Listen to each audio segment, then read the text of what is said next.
Okay, I'm going to talk to you about a three-phase periodized training program. There's three phases in this program. There's a base phase, which usually lasts about 10 to 12 weeks, and it's usually at the beginning of the season or a period of inactivity. In this phase, it's all mainly body weight exercises, a lot of core work, just trying to get your body ready for heavier weights and power training that's going to come later. The strength phase is generally where we start lifting the big weights and lower rep training. So the reps generally are around 3 to 8.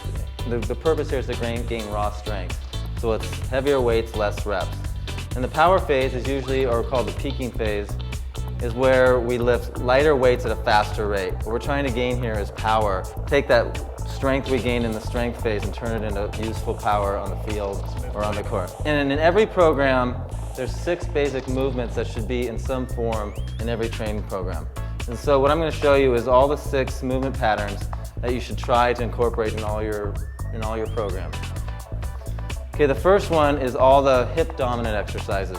These are all the deadlifting motions. Go ahead and show a deadlift. All the hinging motions.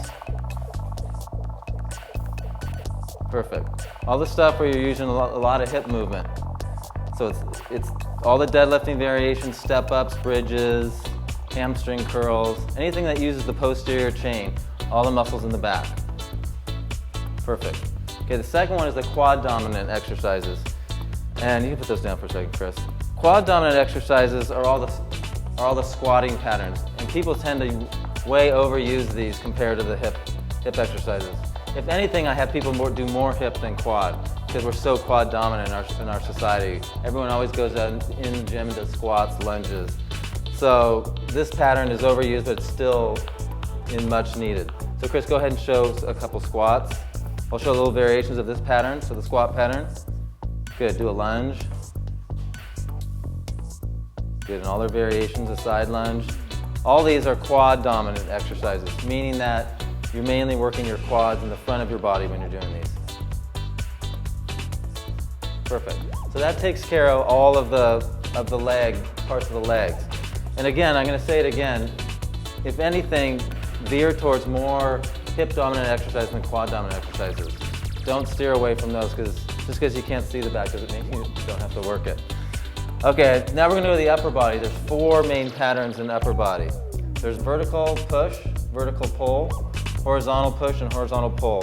So we'll start with the vertical push, okay? So that's like a shoulder press or anything above your head.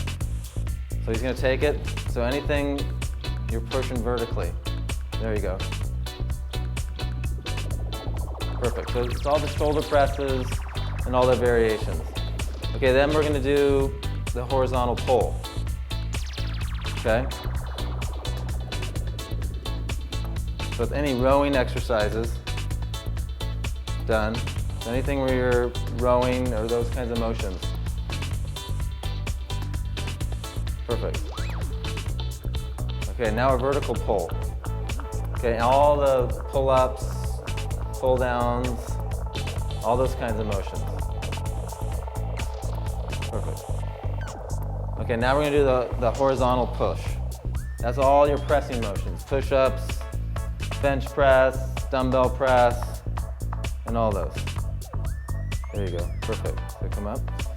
There you have it. That's all 6 movement patterns that should be included in any balanced exercise program. While we're at it, I'd like to talk just a little bit about cardio training in these phases. I always feel that the cardio should match what you're doing in the gym. So in the base phase, you're doing a lot of easy miles, lower heart rate. In the strength phase, you're doing some hills, some strength work on hills maybe riding your mountain bike, getting some trails going on the gym and doing more low RPMs, higher resistance training. And then when you get to the power phase, that's where you start doing your short, intense intervals to try to peak yourself to your prime competitive condition. So that's why I think the cardio should match what you're doing in the gym.